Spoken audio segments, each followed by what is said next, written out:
Hello kids, Firefighter Jason here from Brunswick Fire. So it's that time of year again that we start talking about fire safety. Today we're going to be talking about exit drills in the home. So what does that mean? That means we practice the ways to exit our home safely in case we have an emergency in the home. A lot of times we will practice exits from the bedrooms of a home, because if we're sleeping at night, it's the time where we least expect an emergency to happen and we're the least prepared. Now, I know to talk about fires in your home is kind of a scary subject, but the way I look at it is if you've practiced these exits and you know what to do, it's less scary. So a few things are very important about where we live and sleep in our home. For instance, a bedroom should have a couple things in place. Ideally, a bedroom has a working window and a working door. We always want to sleep at night with our bedroom door closed. A very important part of exit drills in the home is to make sure all our smoke alarms are properly working. That means checking the batteries and testing them. The smoke alarm is the first step in alerting us that there is an emergency, a fire emergency in our home. An important part of exit drills in the home is first knowing all the exits we have from each room, and secondly, we need to have a meeting place outside the home where we can all meet as a family and account that everybody is there.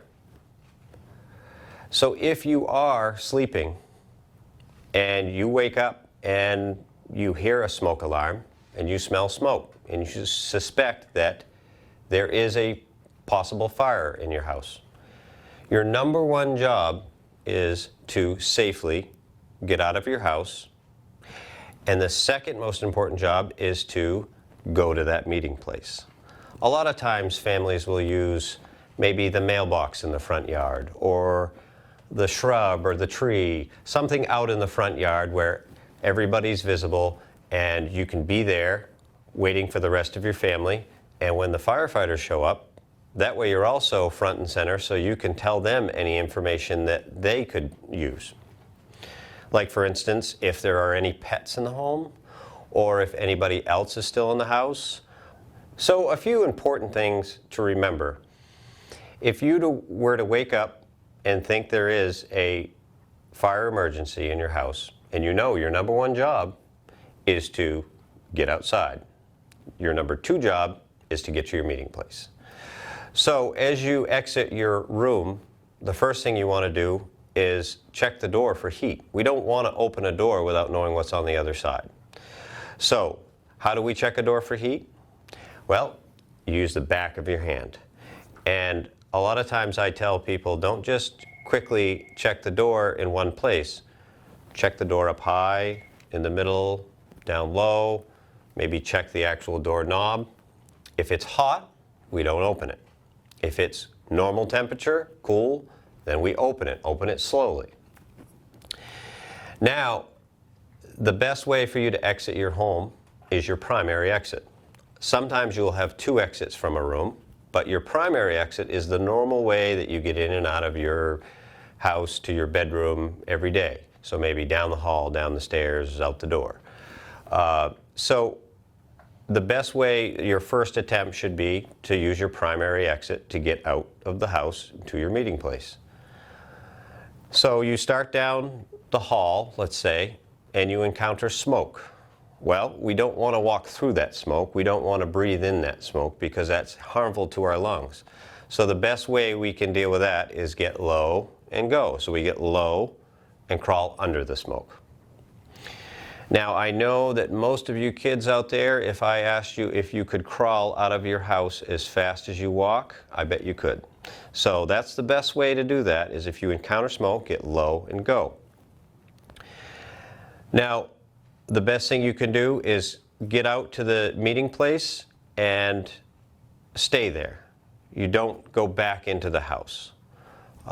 If your cat or dog or family member is still inside the house, you do not go back in. you stay at your meeting place. Okay, so let's talk about what you do if you're trying to exit your room. And the door, you check the door for heat and it's hot. We know that we do not open it. So one thing that we can do to help keep our room safe, and this is a thing called shelter in place. So you know now that you can't open the door, you can't go out your primary exit. So you have to shelter in place. The best thing you can do is stay safely in your room and go to your window and get the attention of somebody outside. But first, one thing that you can do is take any clothing like blankets or sweatshirts or even a pillow and block up the bottom of the door. This will prevent smoke from coming underneath the door and filling the room full of smoke. So you find a pillow, blanket, sweatshirt, you block it up, you push it real tight against the bottom of the door until you feel that it is completely blocked. The next thing you would do is go to your window. And this is why it's very important that there is a window in your bedroom. And at that point, you could open the window, push out the screen if you can, and then you can get the attention of somebody outside. Now, who could be outside? Well, hopefully the firefighters or other family members. What are some ways that we could get their attention? Now, I've had suggestions in the past, like a kid told me that he has a flashlight in his room. So possibly we could use a flashlight to shine outside to get somebody's attention.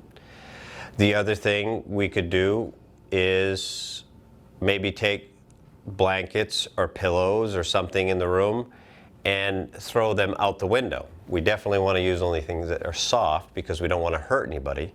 But that way, if a firefighter is walking out around the house looking for anybody that's in the house, he comes across blankets and pillows in the yard, it's going to give him a good indication that there may be somebody in the window above. The other thing we can do is holler, right? And we've talked about this in the past. We can just yell, you know, help, or what's something else we can yell? I always say, free pizza. It's going to get my attention every time, right? So that's what it means to shelter in place. It's to stay in your room, make your room as safe as possible, and try to get the attention of somebody outside. That way, you can be rescued out the window. Now, somebody once asked me, well, I have my bedroom is on the first floor.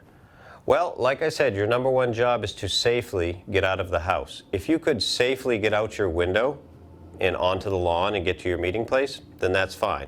But a lot of times, bedrooms are on the second floor. So would it be a good idea to jump out of the window? No, because it really wouldn't be a safe option, right? So the best thing you can do is get to your window, get the attention of people outside.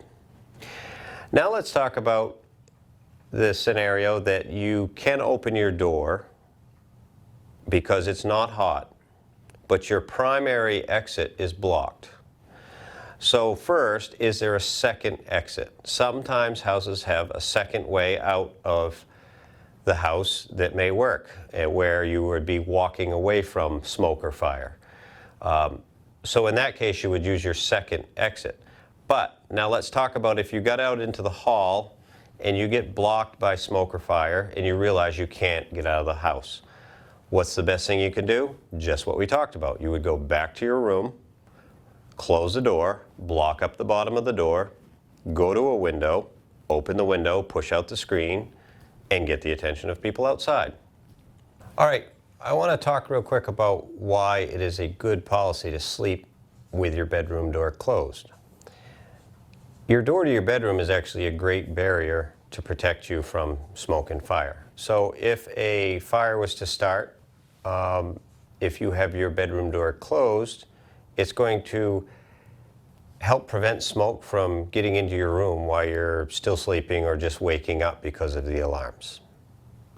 Okay, so some of you may know that this is a time of year we change our clocks back.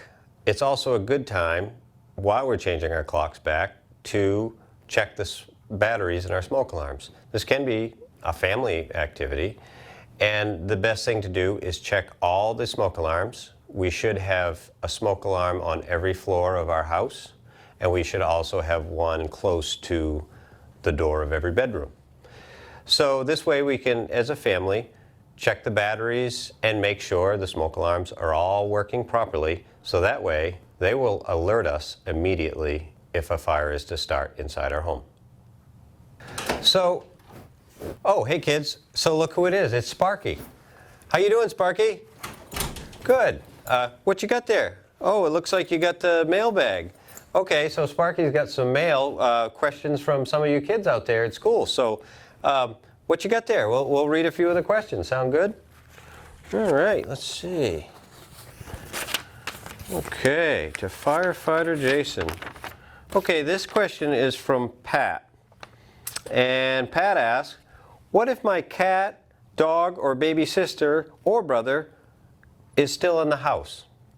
Okay, well, if that happened and you were trying to get out of your house, is it your job to go back into the house and save your cat or dog or sister or brother? Sparky says no. Actually, whose job is it to go save anybody that's still in the house? Yeah, us firefighters, right? So yeah, the answer to your question is you do not go back into your house, you stay at your meeting place, right? And then if you're out there at your meeting place and the firefighters show up, you can tell them, hey, my dog or my cat or my brother is still in the house and I think they're probably on the first floor or second floor, and you can give us that information because we're trained very well to go into a house. We have all sorts of tools and protective gear that helps us go in and rescue somebody that's still in the house, okay? All right, thank you for your question, Pat, and we'll see what else we have. All right, let's see. Okay, to Firefighter Jason from Jamie. Okay, so Jamie asks, what do I do if I don't have a bedroom door? Okay, that's a great question, Jamie. So, in fact, that's one of the reasons I do this training every year at the beginning of the year, because this is a great time to take care of problems like if you don't have a door on your bedroom, or if the window that is in your bedroom doesn't open properly. This is a great time for you and your family to fix some of these problems to get prepared for the upcoming year, okay? So, again, great question. Thank you, Jamie. So, what do we got? We got another one? Oh, we got one more. Okay, great. All right, to Firefighter Jason. This one comes from John. So, John asks, can I grab my coat or toy when I'm leaving the house? Okay, that's a great question. So my answer to that is, if you could grab your coat on the way out and it's not going to take extra time and it's not going to keep you from getting out of the house, I think that's fine because, for one, when you go outside, it could help keep you warm. But the whole point is I don't want to see any of you, if you're ever in a situation like that, hunting for a coat or a toy and taking extra time. Because remember, what did I say? Your number one job is to what? It's to get safely out of the house. Your number two job is to get to your meeting place, okay? But thanks for all the questions, kids. And is that all for now, Sparky? Okay, great. Well, thanks for bringing the mail to me. I appreciate it. Okay. And we'll see you next month, okay?